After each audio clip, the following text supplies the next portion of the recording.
Salut, c'est Axel, j'ai remis de nouveau le t-shirt bleu de la Fédération française de cyclotourisme pour vous parler d'un sujet majeur qui est celui de la planification du temps dans le cadre de la longue distance. Comme vous le savez, c'est une pratique qui me passionne. Je vais vous donner 5 conseils qui, je l'espère, vont vous permettre de progresser dans cette pratique.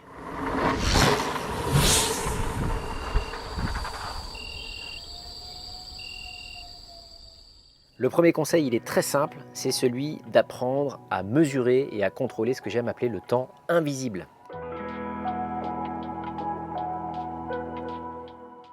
Qu'est-ce que ça veut dire? C'est tous les arrêts potentiels que vous pourriez avoir dans le cadre d'une épreuve longue distance ou d'un défi longue distance que vous allez réaliser. Pour cela, rien de plus simple, vous avez soit des montres connectées, soit des GPS de vélo qui vous permettent de pouvoir mesurer les arrêts, c'est-à-dire le moment où vous ne pédalez pas.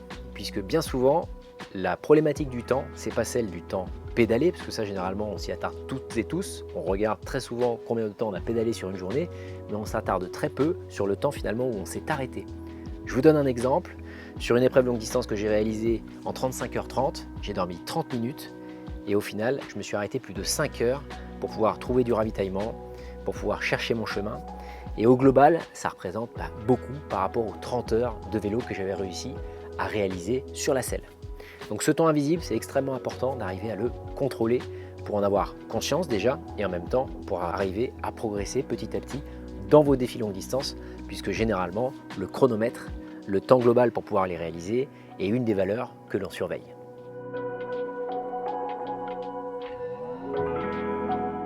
Le deuxième conseil, il est lié bien sûr au ravitaillement. Apprendre à gérer vos ravitaillements sur la longue distance, c'est essentiel. Les gérer, ça veut dire quoi? Ça veut dire s'hydrater régulièrement, ça veut dire également planifier les endroits où vous allez pouvoir remplir vos bidons et ne jamais manquer une opportunité de pouvoir les remplir comme j'aime le dire. Ça veut dire également gérer ces ravitaillements solides, soit en transportant directement sur votre cuissard ou avec vos sacoches de voyage à vélo, de quoi se nourrir, mais également savoir où trouver votre ravitaillement, notamment quand vous avez des défis qui vont durer plusieurs jours, qui vont vous imposer de pédaler la nuit. Cette recherche, elle va vous consommer beaucoup de temps, que ce soit pour des recherches hydriques, d'eau ou de liquide en général, et la recherche solide. Donc la gestion des ravitaillements, c'est essentiel.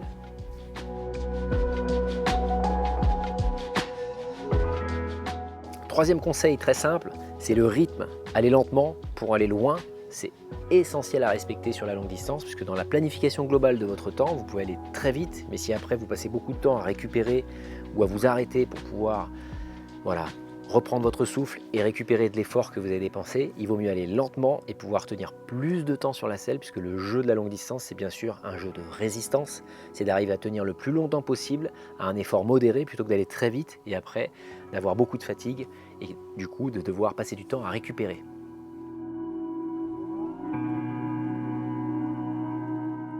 Le quatrième conseil qui est connecté à la gestion, c'est bien sûr la gestion du sommeil. Sur des défis longue distance, il faut bien sûr se reposer, il faut bien sûr planifier les endroits où vous allez vous reposer, puisque je ne crois pas aux légendes.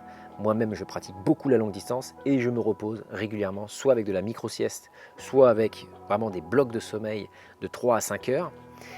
Ce temps-là, il est souvent incompressible, mais il est essentiel pour pouvoir du coup gagner du temps. Le temps que vous allez passer à arrêter à vous reposer, à récupérer au niveau neuromusculaire, à récupérer également physiologiquement, c'est du temps que vous allez gagner quand vous allez remonter sur le vélo, puisque vous allez pouvoir gagner en puissance, vous allez être plus frais et ça va vous permettre finalement de compléter votre défi avec plus de confort.